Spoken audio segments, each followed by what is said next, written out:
Good morning dear student. આજે આપણે 12 કોમર્સના સ્વાધ્યાયનો 8મો પ્રશ્ન જે છે ચાર્મી ફેશન લિમિટેડ તેની ગણતરી કરીશું.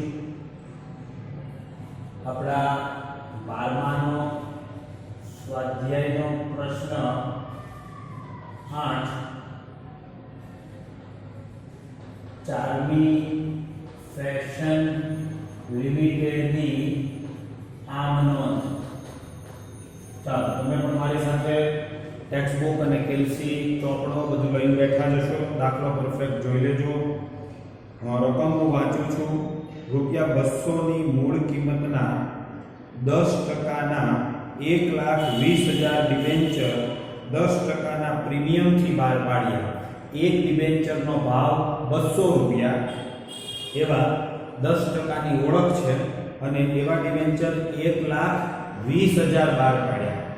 10%ના પ્રીમિયમથી બહાર પાડ્યા એટલે પાછું 10% પ્રીમિયમ લીધું તો ₹200નો ભાવ અને એના 10% ₹200ના 10% કરો એટલે ₹20 થાય. એટલે ₹220નો ડિબેન્ચર ગણાશે. અરજી વખતે 100 પ્રીમિયમ સહિત અરજી વખતે 100 લખ્યા છે તમારી ચોપડીમાં, એમાં ₹20 પ્રીમિયમ આવી ગયું. બાજુમાં પેન કે પેન્સિલથી લખી નાખો 80 + 20 અરજીના 80 ગણાય અને પ્રીમિયમના ₹20. એમ થઈને તમને ચોપડીમાં જુઓ ₹100 આપ્યા છે. એટલે 80 + 20 અરજીનો ભાવ 80, પ્રીમિયમનો ભાવ 20, એમ થઈને કુલ કેટલા થયા? અરજીમાં 100. મંજૂરી વખતે બાકીની રકમ. હવે તમારો ડિબેન્ચર ₹200નો છે, એમાં ₹80 અરજીમાં ગયા તો મંજૂરીમાં હોય 120. તો લખી રાખો ત્યાં મંજૂરી વખતે બાકીની રકમ એવું લખ્યું છે તો મંજૂરીનો ભાવ ₹120 થશે. બરાબર. આ ડિબેન્ચર 7 વર્ષ પછી પરત કરવાના છે. કંપનીને 1,50,000 ડિબેન્ચરની અરજીઓ મળી. એટલે તમે બહાર કેટલા પાડેલા હતા ડિબેન્ચર? 1,20,000. પણ તમને અરજીઓ કેટલી મળી? 1,50,000. એટલે કે તમને કેટલા વધુ મળ્યા? 30,000 ડિબેન્ચરની અરજી વધુ મળી છે, જેમાંથી પ્રમાણસર ફાળવણી દ્વારા 1,20,000 ડિબેન્ચર મંજૂર કર્યા. પ્રમાણસર ફાળવણી શબ્દની નીચે લીટી દોરો. પ્રમાણસર ફાળવણી. પ્રમાણસર ફાળવણી આ આજની નવી સમજૂતી છે. આ ધ્યાન રાખજો. આજે તમારે આ નવું શીખવાનું છે. પ્રમાણસર ફાળવણી આવો શબ્દ હોય એટલે વધારાના જેટલા ડિબેન્ચર હોય એ તમે પરત કરતા હતા એ બેંક ખાતે લખતા આમ નોંધમાં એ ત્યાં એવું નહીં લખવાનું. એની સામે લખાશે મંજૂરી ખાતે. એમાં તમારા જે વધારાના ડિબેન્ચર છે, બરાબર, એ બેંકની જગ્યાએ મંજૂરી ખાતે લખાશે. આ 10%નો ડિબેન્ચર છે અને 10%ના ડિબેન્ચરની મંજૂરી ખાતે એમ કરીને વધારાના ડિબેન્ચરની રકમ લખવાની. એ રકમ મંજૂરીની રકમ જ્યારે તમને મળવાની થાય ત્યારે બાદ થશે. એને કહેવાય પ્રમાણસર ફાળવણી. એ તો આપણે હમણાં આમાં જોશું એટલે તમને વધુ સારી સમજ પડશે. ચાલો, તો બાકીની બધી રકમો સમયસર મંગાવવામાં આવી હતી અને મળી ગઈ હતી. કંપનીના ચોપડે આમનોંધ કરો. તો હું પહેલી આમનોંધ એમ કરીશ. બરાબર. આપણી ગણતરી આપણે આમ જ કરતા જશું. આજે બેંક ખાતે ઉધાર તે 10%ના ડિબેન્ચરની અરજી ખાતે જમા. હવે તમને અરજી મળી કેટલી? તો કે તમે ડિબેન્ચર બહાર પાડ્યા 1,20,000 અને તમને અરજીઓ મળી છે જુઓ અંદર 1,50,000. તો અહીંયા હું લખીશ ગણતરીમાં 1,50,000 ગુણ્યા, બરાબર, અરજીનો ભાવ પ્રીમિયમ સહિત ₹100 છે. જુઓ, પ્રીમિયમ સહિત ₹100 અંદર કીધું જ છે, બરાબર. તો 1,50,000 કેલ્સીનો ઉપયોગ કરીએ.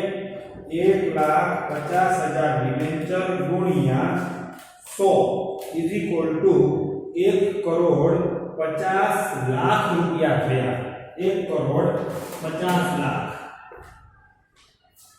1 કરોડ 50 લાખ એમ સામે 1 કરોડ 50 લાખ જમા થશે બરાબર હવે અરજીને મંજૂરીમાં ફેરવવાની બીજી આમ નોંધ કરીએ તો કે 10% ના ડિબેન્ચરની અરજી ખાતે ઉધાર 1 કરોડ 50 લાખ તે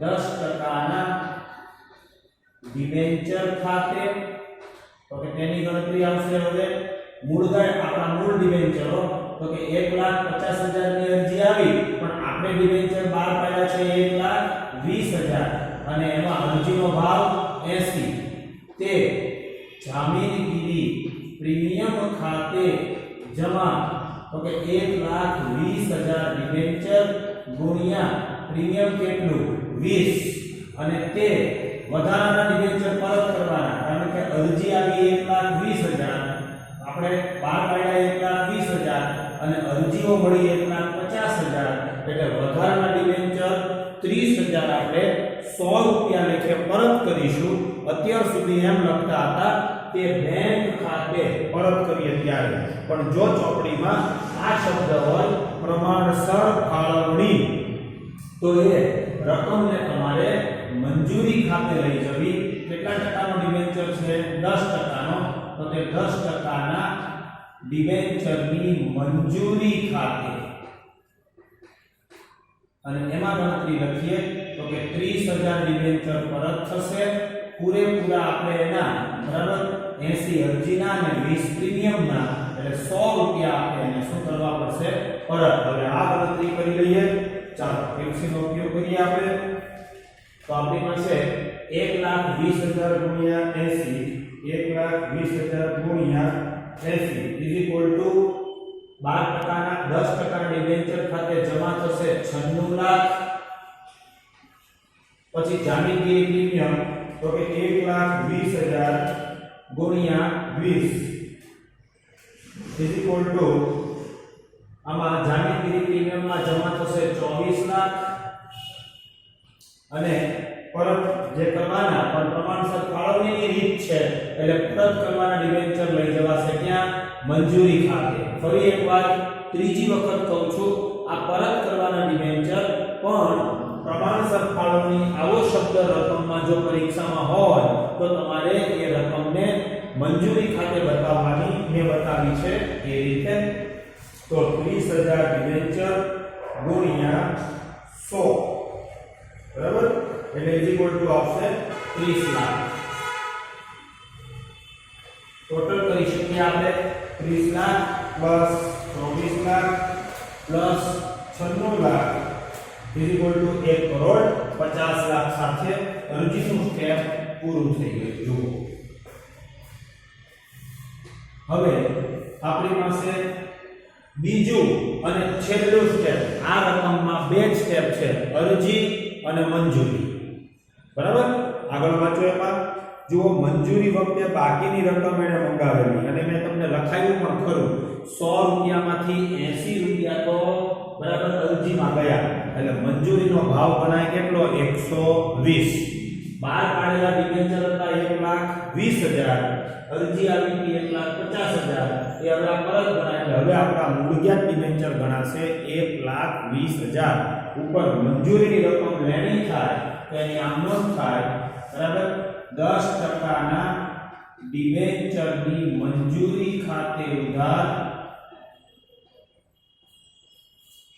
તે 10%ના ડિબેન્ચર ખાતે જમા કાઉન્સમાં ગણતરી લખી શકાય 1,20,000 ગુણ્યા 120 ચાલો આની આપણે કેલ્સી દ્વારા ગણતરી કરીએ આપણા 1,20,000 ગુણ્યા 120 એટલે સમથિંગ 1 કરોડ ને 44 લાખ બરાબર 1,20,000 ગુણ્યા 120 એટલે 1 કરોડ કેટલા આવ્યા 44 લાખ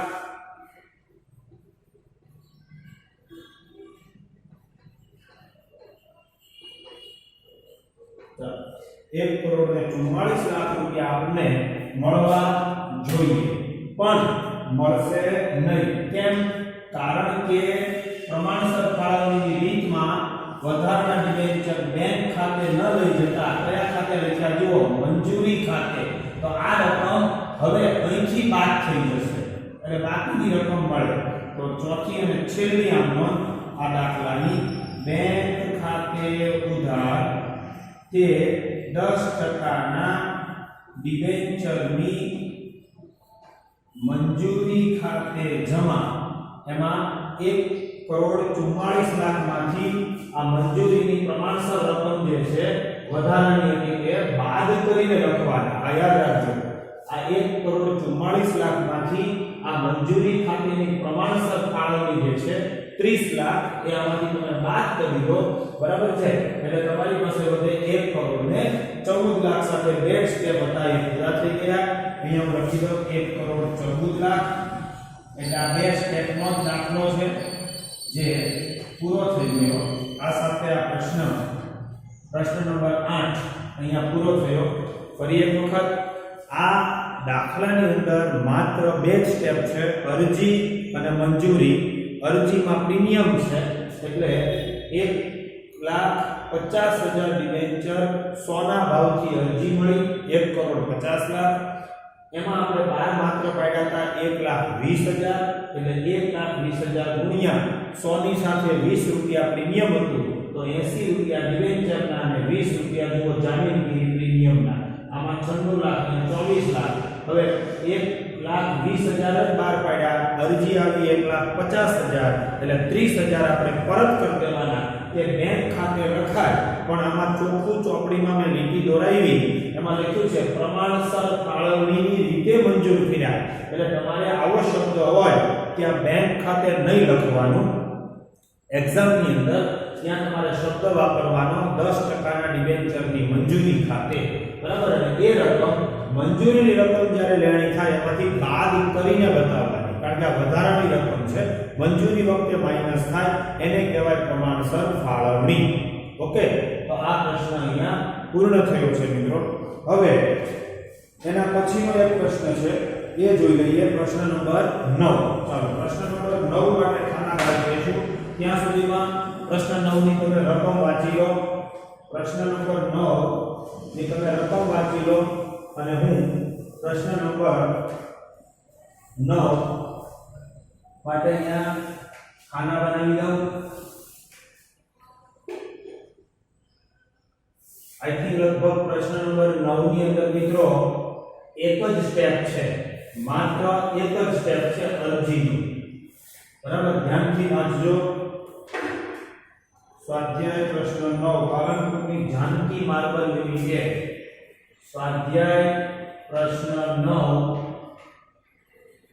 જાનકી માર્બલ લિમિટેડની આમનો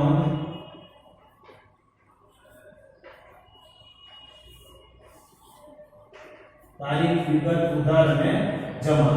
ઓકે, ચાલો રકમ વાંચું છું, તમે વાંચી જ છે પણ ફરી એક વખત મારી સાથે જોઈ લો. પાલનપુરની જાનકી માર્બલ લિમિટેડે ડિબેન્ચર દીઠ 100 ની મૂળ કિંમતના 11%ના 50,000 ડિબેન્ચર દીઠ 20 ના પ્રીમિયમથી બહાર પાડ્યા. 100 નો 1 20 રૂપિયા પ્રીમિયમ એટલે ડિબેન્ચર થયો 120 નો. ઓળખ થઈ 11% અને એવા કેટલા ડિબેન્ચર બહાર પાડ્યા? 50,000. કંપનીને 60,000 ડિબેન્ચરની અરજીઓ મળી, જેમાંથી 10,000 ડિબેન્ચરની અરજીઓ નામંજૂર કરી અને અરજદારને તેના નાણાં પરત કરી દીધા. કંપનીના ચોપડે આમનોંધ પસાર કરો. એટલે એક જ સ્ટેપ થયું, બે જ આમનોંધ થાય. બરાબર છે? આમાં ક્યાંય પ્રમાણસર ફાળવણી એવો શબ્દ નથી, એટલે સાદી રીત, આપણી સાદી રીત જે કરતા હતા એ જ. ચાલો પહેલી આમનોંધ હું કરીશ. બેંક ખાતે ઉધાર તે 11%ના ડિબેન્ચરની અરજી ખાતે જમા. અને તેની ગણતરી તો કે મિત્રો અંદર વાંચો તમે. ડિબેન્ચર બહાર પાડ્યા હતા 50,000, અરજી કેટલી આવી? તો અરજી તમને મળી છે 60 અને 120 રૂપિયાનો ભાવ. તો અહીંયા હું લખીશ 60 60,000 ગુણ્યા 120. ચાલો એલસીડી ગણતરી કરીએ. 60,000 ગુણ્યા 120 ઇઝ ઇક્વલ ટુ 72 લાખ રૂપિયા થયા. 72 લાખ ઉધાર એમ સામે 72 લાખ રૂપિયા જમા થઈ જશે. હવે વિદ્યાર્થી મિત્રો અરજીને ડિબેન્ચર મૂડી ફેરવીએ, વધારાના ડિબેન્ચરો પરત કરીશું, સાથે 20 રૂપિયા પ્રીમિયમ છે એટલે જામીનગીરી પ્રીમિયમ બતાવીએ. બહુ સહેલું છે. 11%ના ડિબેન્ચરની અરજી ખાતે ઉધાર 72 લાખ તે 11%ના ડિબેન્ચર ખાતે, ચાલો હું સાથે સાથે ગણતરી પણ લખતો જાઉં. 60,000 ડિબેન્ચર બહાર કાઢેલા ના, બહાર કેટલા કાઢેલા જુઓ, 50,000. તો 50,000 ગુણ્યા મૂળ ભાવ કેટલો છે 100, પછી જામીનગીરી પ્રીમિયમ, કે જામીનગીરી પ્રીમિયમ ખાતે જમા 50,000 ગુણ્યા પ્રીમિયમ 120 એટલે 100 રૂપિયા ડિબેન્ચરના અને 20 રૂપિયા પ્રીમિયમના, અને તે હવે પરત કરવાના. તો તે બેંક ખાતે જમા પરત કેટલા પરત કરવાના, વધારાના ડિબેન્ચર 60,000 ની અરજી આવી, બહાર પાડેલા હતા 50,000 એટલે 10,000 રૂપિયા પરત 120 રૂપિયા લેખે આપણે એને આપી દેવાના. 100 ડિબેન્ચરના અને 20 પ્રીમિયમના. થઈ ગઈ ગણતરી. હવે જો આ અમોને આમમાં ફરક શું આવ્યો, અહીંયા મેં બેંક ખાતે લખ્યું. એટલા માટે બેંક ખાતે લખ્યું કે આ અમોની અંદર સાદી રીત છે, પ્રમાણસર ફાળવણીની રીત નથી, બરાબર. અને આ અમોમાં મેં બેંક ખાતે ન લખ્યું કારણ કે એમાં શબ્દ હતો પ્રમાણસર ફાળવણી. આટલું જ ડિફરન્સથી શીખવાનું હતું, બરાબર. અને હવે આની હું ગણતરી કરી દઉં તો જોઈ લો મિત્રો, બરાબર. ચાલો 50,000 ગુણ્યા 100 કરી દો, બહુ ઈઝી છે. 50,000 ગુણ્યા 100 ઇઝ ઇક્વલ ટુ, બરાબર, 50 લાખ રૂપિયા તો મારા આના જ થયા 11%ના ડિબેન્ચરના. પછી 50,000 ગુણ્યા હું 20 કરી દઉં, 50,000 ગુણ્યા 20 ઇઝ ઇક્વલ ટુ મને 10 લાખ રૂપિયા જામીનગીરી પ્રીમિયમના મળ્યા. એટલે 50 ને 10 60 થઈ ગયા. હવે માત્ર આ 12,000 આના મળશે. 10,000 ગુણ્યા 120 એટલે 12 લાખ રૂપિયા, બરાબર, બેંક ખાતે પરત થઈ જશે. 50 ને 10 60 ને 12 72. પ્રશ્ન પૂરો થયો. તો મિત્રો આજના લેક્ચરની અંદર આ બે પ્રશ્નો છે. આના જેવા ઉદાહરણની અંદર આપેલા પ્રશ્નોની પ્રેક્ટિસ કરવી, વ્યવસ્થિત રીતે શીખવું એટલે કમ્પ્લીટ આવડશે. અસ્તુ આજનો લેક્ચર અહીંયા આપણે પૂર્ણ કરીએ છીએ મિત્રો.